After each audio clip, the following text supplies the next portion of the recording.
Welcome to the next episode of the Austin Bar Association's Council of Firsts. I'm your host, Amanda Arriaga, First Latina Bar President. This podcast is made possible by the Texas Bar Foundation.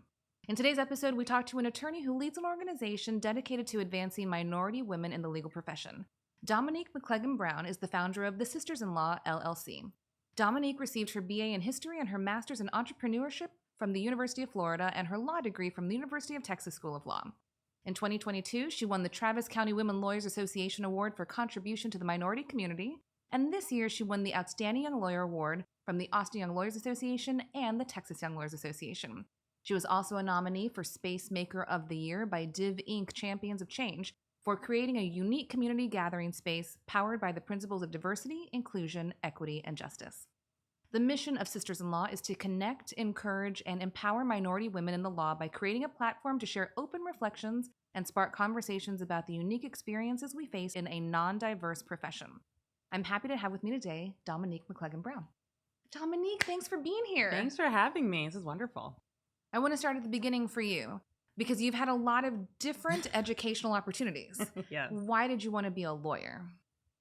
I actually always wanted to be a lawyer, even in high school, although my resume would say, well, did you divert from that path a little bit? I did. I was a student athlete in college, and I competed through my master's program in business school before heading off to law school. I think both law and business are degrees that are not wasteful. Mm-hmm. They will help you in whatever you want to do in life. I envision doing maybe my own nonprofit one day or something in that give back type of space. So the entrepreneurship program at Warrington College of Business was really a great fit for me.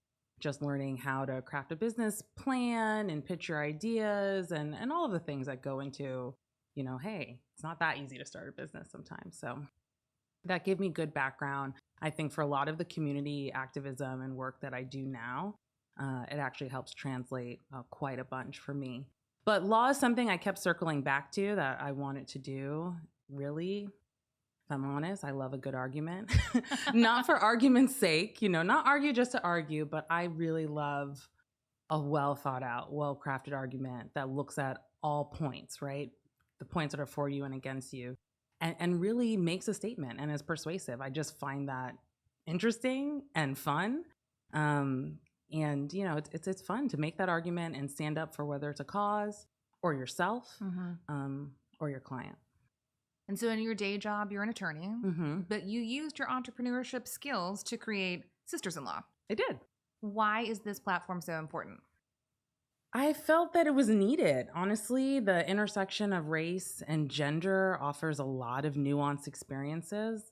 When I was, I'm not a native Austinite, even though I was visiting Texas and Austin since I was a kid. But, I came here with my husband who was stationed at Fort Hood. That's how we kind of got to Texas. And then Texas Law is how we got to Austin and have stayed. But when I left Texas Law, graduated, I realized, I was entering a professional space. I mean, I knew it wasn't diverse, but the city itself is not very diverse. So, some friends are going to Houston or Dallas or New York or DC or, wherever. But I was realizing a lot of my diverse group of friends were leaving the city upon graduation. And this community that I had cultivated in law school was now going to be far away, a phone call away, but still far away. And so I just felt that this space was needed. There's so many robust women lawyer groups, conferences, activities, and I attend a lot of those. And at the time when I was a first-year lawyer, second-year lawyer, I attend a lot of those. And I found that the settings lacked racial diversity and a lot of times diversity of perspective and experience. And I just felt like something was missing. And it bothered me, honestly. But the kind of person I am, I could sit and stew about it, can make a little complaint and vent, or I could say, well, what am I doing to be part of this solution and part of this conversation? And that's what came to me. What am I doing? What could I be doing to create a space that fills a void? And that's how I came up with the idea for the Sisters-in-Law. Well, and you mentioned that we have a lot of other women-focused organizations, and we were part of. I don't think that you attended, I wasn't. Because you had some brand new I had babies. just given birth to twins. Yeah. But there was an event, the Well Summit, Women Empowering Leadership in the Law, earlier this year. And it was a partnership between the Travis County Women Lawyers Association, Mamas, the Legal Lady Lawyers, Sisters-in-Law, and Cafecitos. The Austin Bar was not part of that. I was just invited to attend, and I was so inspired that these 5 groups, who almost seemed like they would naturally be in competition for members, worked together to put on this event, and they allowed every group to do a commercial for themselves. So tell me about that event and how it came together. Sure. I, too, was very excited that all of these groups were coming together. You know, Shireen Thomas reached out to me over social media back in September of 2022 to let me know that she had an idea. And in the message, in the DM message, it wasn't clear what the idea was, but it was, I have an idea, and let's go to coffee, and I want to bring Caroline Hall from TCWLA, and will you just meet with us and hear me out? And I said, sure, sure. I'm also pregnant with twins, so I might be waddling my way down to Houndstooth, but let's do it. And so when I met with her and Caroline, Shireen shared her vision to bring these separate groups together. And from that moment, honestly, I was all in, because I liked the fact that she was presenting the idea that there's space for everyone, right? And one of my, I guess, catalyst moments for starting the Sisters-in-Law is because I was going to events and feeling like there was a lack of representation. I'm sitting in this room full of, quite frankly, mostly Caucasian women or presentably Caucasian women. And, like, hello, hi, which is fine. But, I just felt like, no, we're here, we're out here. There's more diversity to be had. And if this is an issue in our profession, we need to be more visible and pointed about it. So, Shireen told me the groups that she was talking about. I was like, yeah, I'm newly a member of Mamas, and I work with Cafecitos. I've partnered with the League of Lady Lawyers. I've been a member of TCWLA.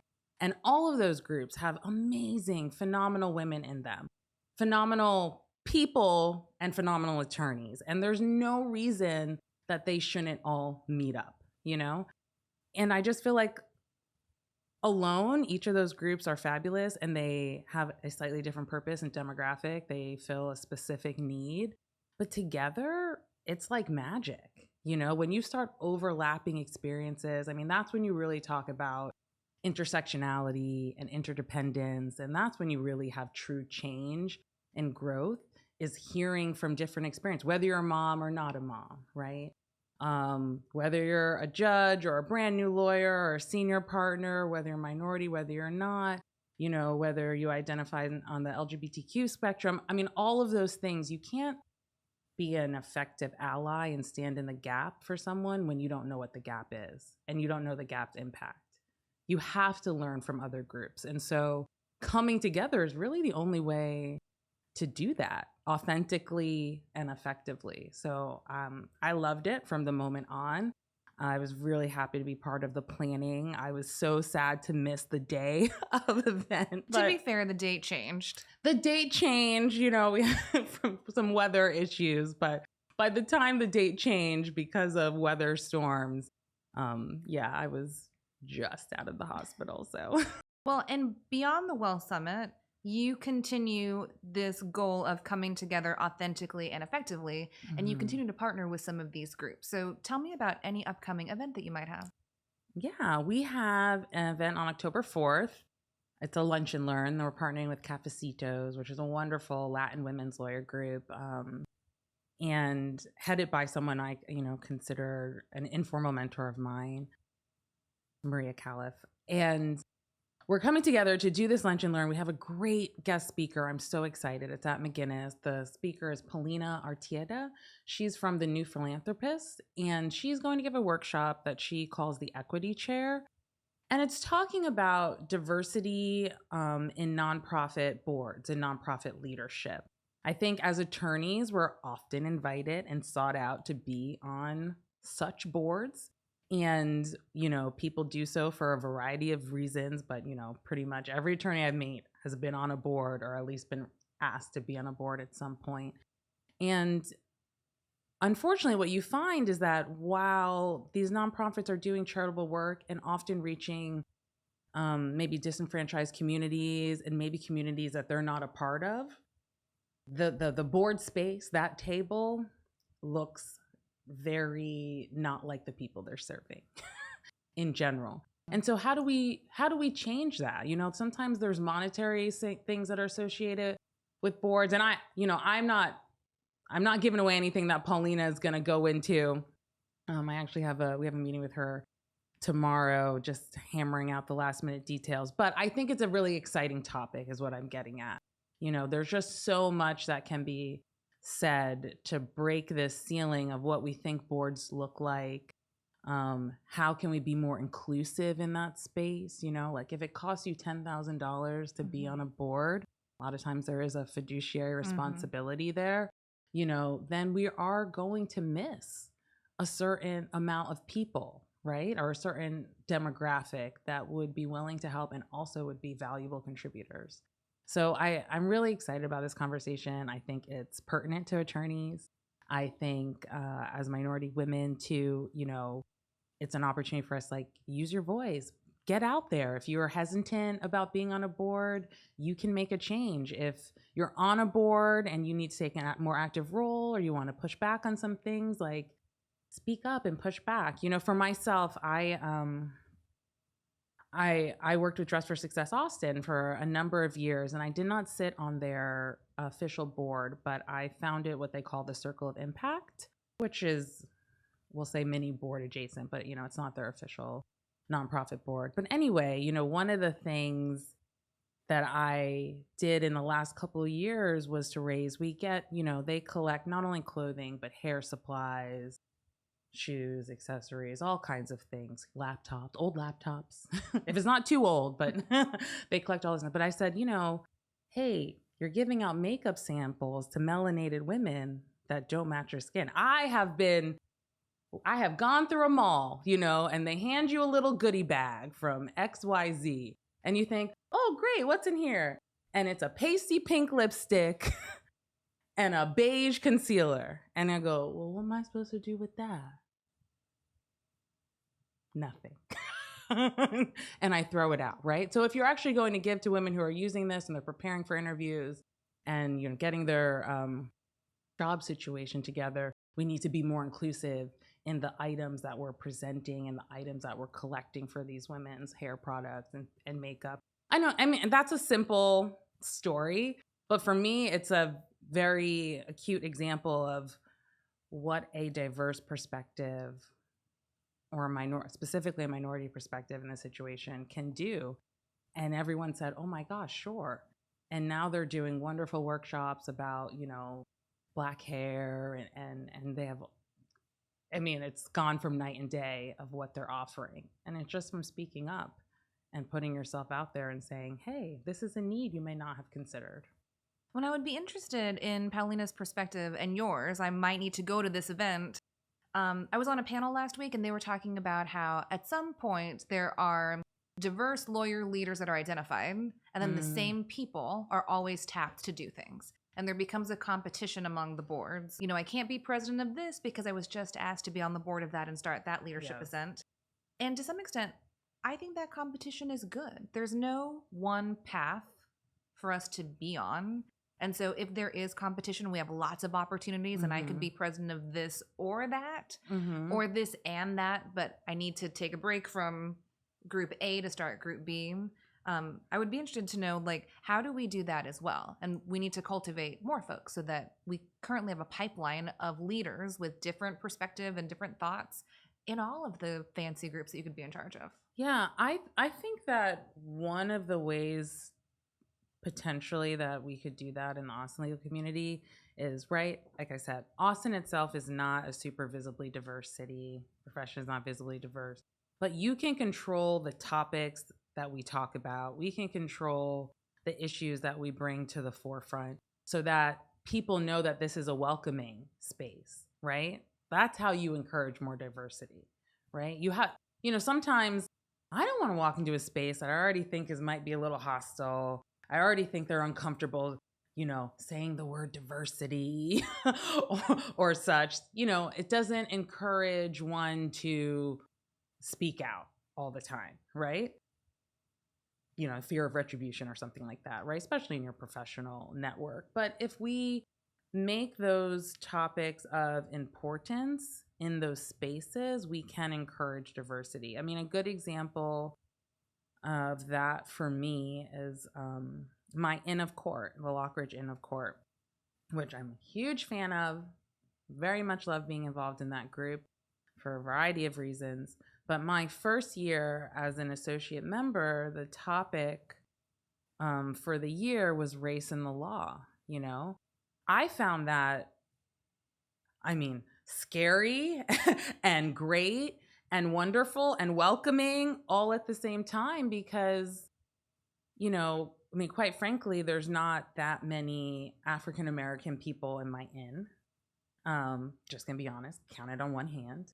And so as a new member and a young lawyer, I was kind of like, oh, okay, I'm in this very, feels elite type of space that doesn't look like me.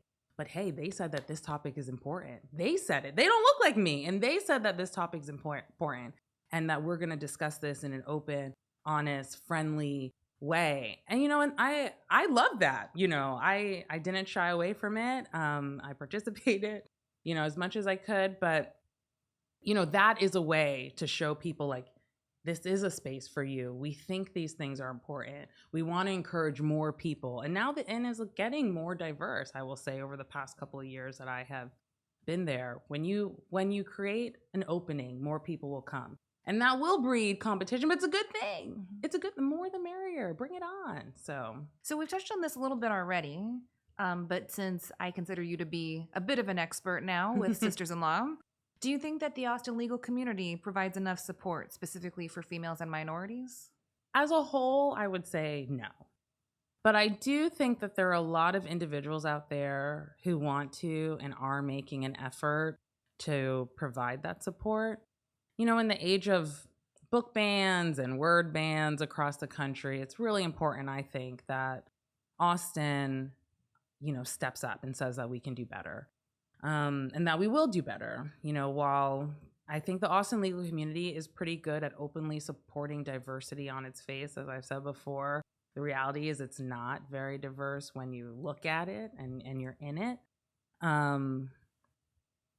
But, there's more that we can do. And I think that if we keep this as a top focus of people's minds and you're actively trying, that's the thing. Diversity is not something you can be passive about. Mm-hmm. You have to be active about approaching it, changing it, helping it grow. And I think that we can do that and we should do that. But I think there's a lot of barriers to that. It's only the last couple of years that people are recognizing or feeling more comfortable with having these conversations regularly and not just getting an immediate eye roll to the conversation, or maybe the brush aside that, oh, that's a problem of old. We no longer have that problem. Or I think in our legal community, it's really easy to shoulder shrug to demographics and say, well, we're supportive, but what can we do? The numbers are what they are, right? But that shouldn't stop us from making it more of a priority. Well, and it's funny, the reason that I started this podcast is Austin is not very diverse, but we love talking about diversity. Mm-hmm. But we don't always remember to celebrate it when we have it. Mm-hmm. And we don't always celebrate other organizations. So there might be some people who wonder, like, well, how does this help the Austin Bar that I'm interviewing Sisters-in-Law, right? Mm-hmm. Your members might not be my members, but I think it's not my job to make that happen. It's my job to give you a platform so that all of your members feel included, like we were talking about before. Yeah. We do care about diversity. We talk about it every week on this podcast. And so I hope having you here shows that we do have a commitment to doing this. And as you have ideas, as listeners have ideas, I've interviewed Maria Amelia Calaf from Cafecitos for the same reason, to say, like, if this is not where you found your place and your favorite place to be, but we can help lead you to where you might feel represented and included, then I think maybe that's my job too. Yeah. And that's an important job. I mean, I really appreciate that as the founders of the Sisters-in-Law, having this platform, be able to reach more people.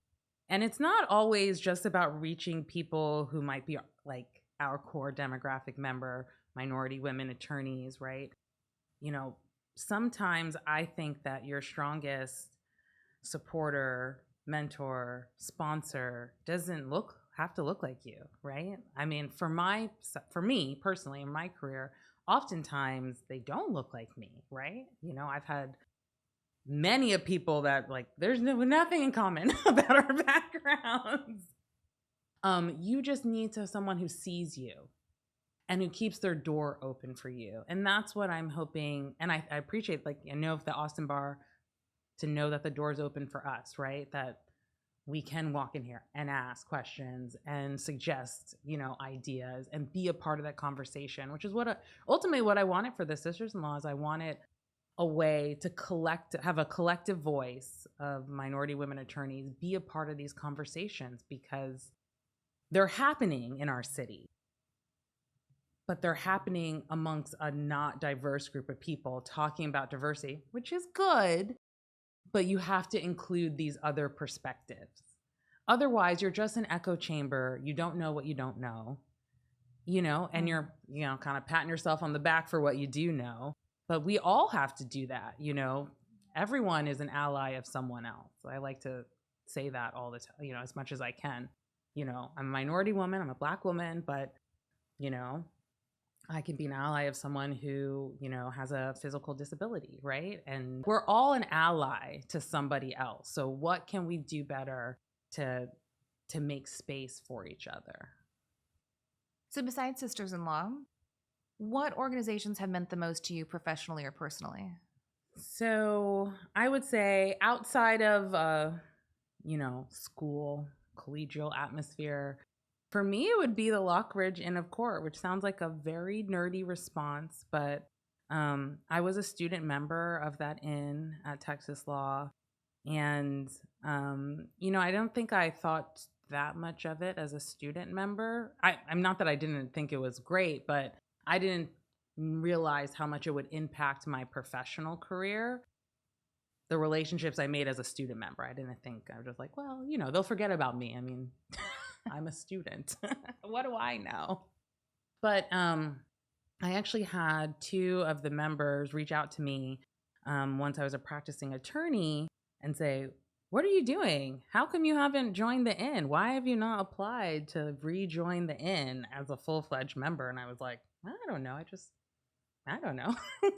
But I'm really glad I did. And I'm glad that those two people pushed me, because the relationships that I've made in my inn and the professional development that I've received in the inn has definitely had a huge impact on kind of the way I navigate the Austin legal community. And again, it's an example of, a lot of people that don't look like me who, are investing their time into me, even if it's just to say, like, I'm here for you. What's your question? Or how can I connect you to these other people that I know, or let me be a sounding board for you. And it's been a great experience for me. Yeah, that's great, because not everybody walks into a room and immediately feels the welcoming embrace. So the fact that you had that with the Lockridge Inn, kudos to them. I know. They're doing good things over there. Yeah. But really, and I think, right, as attorneys, right, I mean, we're kind of like talkative people. It's not that hard to make small conversation. But what I found is real connection, and people who are like beyond the happy hour chatter, people who wanted to follow up and say, no, but how are you doing? What do you think your next steps are? How can I help you? How's your family? How's this or that? And that's been really great. Mm-hmm. So back to a heavy question. It's the fall of 2023. Do you think that Austin is on the right path to increasing diversity in the legal profession? That's a hard one. I think it's really hard to say, and it really depends on how you measure increased diversity. I think that there's a lot of discussion and programming and good things happening around this idea of reaching young people before they get to law school, or maybe reaching out to the law student, and trying to beef up those numbers, right? Of these potential Texas attorneys. If that's the measurement, if that's what we're going by, I think we are doing good. I'm not gonna say we're doing great, but we're doing good, you know? But if the measurement is about retention, if the measurement is about that 5 to 7, 5 to 10 year attorney, how are they doing? How are they thriving? How are they continuing to feel like the community's investing in them and that they're growing in a space that is healthy for them? I don't know that I would say that we're on track. I don't see that much conversation around that. It seems like there's a lot about the inception point, but not the follow-up. And you need the follow-up. The inception point is great, you know? I mean, I'm all about it. Like, you can hit the undergrad market who before they get to law school, or you can invest in some, law students, whether at Texas or Houston or, St. Mary's or wherever. Great, fantastic. But what happens once you're there? And that's where you're finding those retention numbers aren't good. And when you talk about like minority professionals leaving Austin and going to other cities, what you will hear again and again, if people are being honest with you, is this doesn't really feel like a supportive area for me to raise my diverse family, right? Or for me to continue to grow, as my visible minority self, as my Black woman self. I hear it all the time. And then people go and they go to Houston and they go to Dallas, or they leave the state, and they do great things in other places, but they should also do great things right here in Austin because we want them to, right? And because we want this to be a place where they can do that and feel like they can do that, they can do that, but to feel like they can do that. So I don't think we're there yet, Well, since you have this partnership already built in with TCWLA and Cafecitos, Legal Lady Lawyers, and Mamas, consider us a partner as well as you think about that kind of programming, because that is important, that retention of the lawyers and feeling home here. Yeah. Because having gone to UT Law as well, I think people wanted to stay in Austin. There just weren't necessarily all of the big firm jobs here that people wanted. And so now if folks got the ability to stay here and then are leaving because it doesn't feel like home anymore, we should try to figure out, how do we change that? Yeah. How do we address that? Yeah, we do. We should figure it out. We should. So part 2 of this podcast, we're going to tell you our solution for retention of lawyers. Yes. We have a 5-part plan. But we'll unveil it later. Later. In a different episode. Yeah, later. Keep the mystery. What advice would you give to attorneys who want to get involved but don't know how? Involved in the general Austin legal community, involved in sisters-in-law specifically? In the legal community. I would say you really just need to show up. And I don't say that flippantly at all. I think one of the best things that I did, and I'm, not like I've been an attorney for so long, but one of the best things I did early in my career is I went places. I saw there was something happening, a CLE or some kind of happy hour, or TCWA does that like judicial thing every year at the Driscoll or something like that. And even if I was like, I don't know who I will know there, I don't know what my purpose is, just go and shake hands and meet people and talk to people.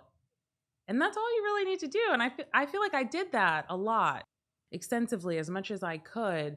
And then people start remembering that they saw you somewhere, or, they introduce you to someone else that they know.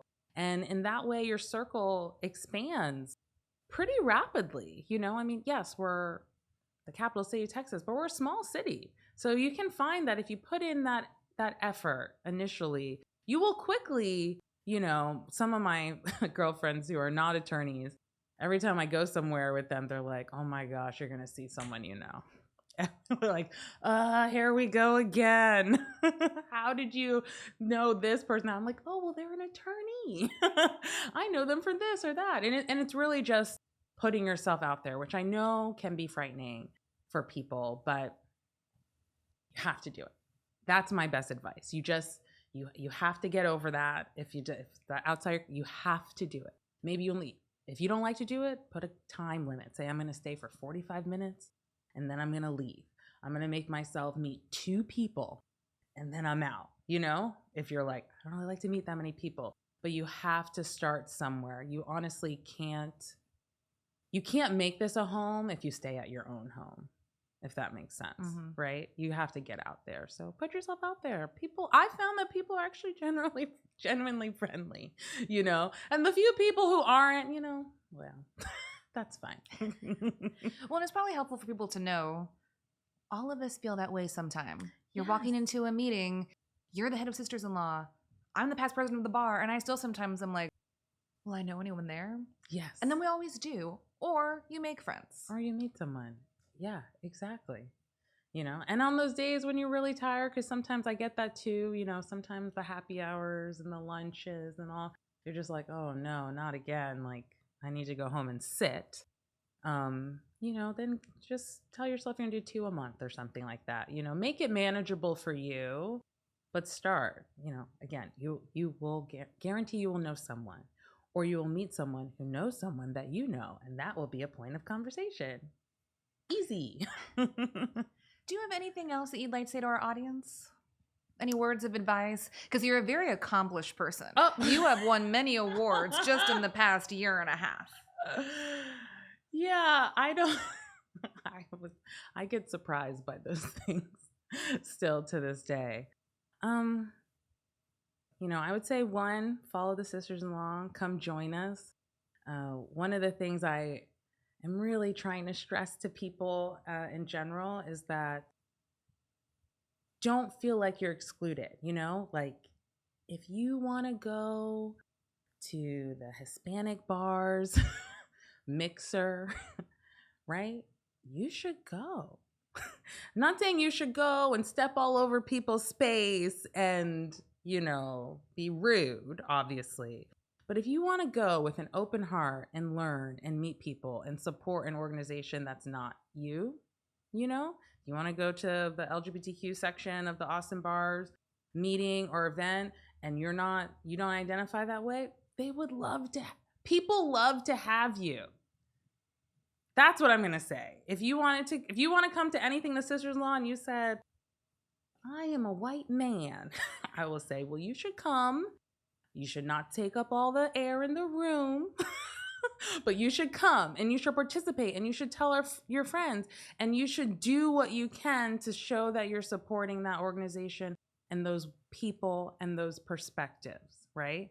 And every day and night, I would be happy to welcome you. And I really think, not to speak for all these other affinity groups, but in my practice, people want you there. They want you to be at the table. They want you at the cookout. They want you there. They want you there if you want to be there with good intentions, with genuine love and interest, then they want you there.